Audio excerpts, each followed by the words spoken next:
Greaves here from DotProduct. In this video, we're going to show how to use the HD image capture feature, which is in Dot3D Pro running on the DPI-8S platform. The DPI-8S platform uses the Samsung S2 tablet, and there's an 8 megapixel camera on the tablet, which we capture HD images with and embed them in the point cloud. So the first thing we're going to do here is check the camera settings, and to access them we go to the settings button, and after you select that, the camera will connect. We can see it loading. The very top tab is 3D sensor. We select that, and then we can select tablet camera settings. On other devices that we offer, there's an option to use the camera on the 3D sensor or the tablet camera, but we want to use the tablet camera on the DPI-8S. So we go to tablet camera settings, and here we have two options to set. One is for the white balance. I've got it set on auto, but there are other choices as well. And then we can also set the capture resolution for the images. The 2448 by 2448 is the square form factor, and this is a landscape format. So we just hit apply, and we're good to go. So without further ado, I'll get started on the scanning. I'm using April tags here. That's completely optional. In the lower right-hand corner, you'll see a camera icon, and when I select that camera icon and hold it down, hold the camera still, then I release it, it takes an image. And you'll hear that old SLR camera sound effect indicate we've captured the image. So I've captured one. In the upper right-hand corner, you'll see an image preview of what you're going to capture. I've rotated the device. I'm going to take another image here. This will be number 2. Very important to hold the camera still. Also important to keep your fingers on the left-hand side of the device, which you're holding the unit with, out of the image. So here I've got them in. Look in the upper right-hand corner. Check. There's a little ridge on the unit housing to guide you. Keep your fingers below that ridge and you'll be fine. So I'm just walking around the scene. I'm going to fill it back in.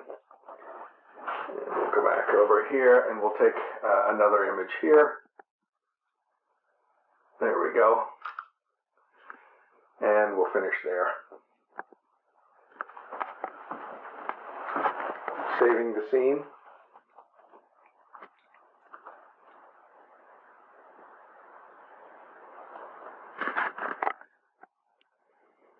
So there we have it. Now, this just looks like an ordinary point cloud.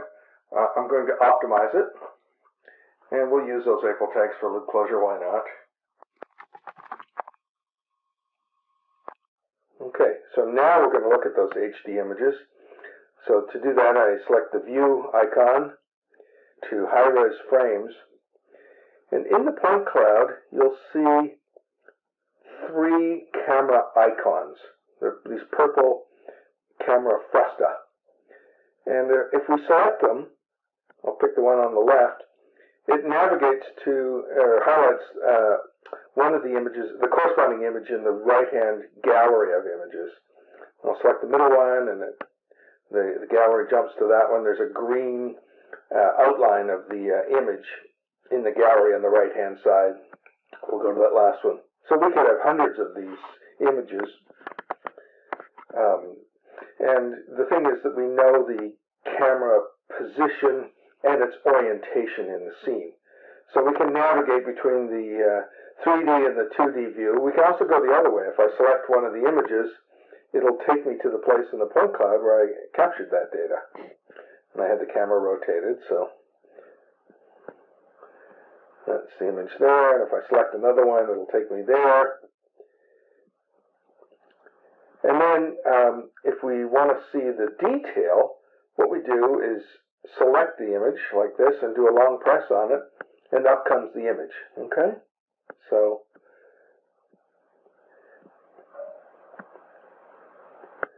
this is allows us to read equipment tags, for example, on a piece of equipment. Detail that could not be captured with the 3D camera can be captured with the HD tablet camera. So next what we can do, we'll save this file. Save as, and I'm just going to keep it with the date stamp like that. I'm going to indicate that it's been optimized. And I'm going to indicate to myself it has some HD images by coding it HD.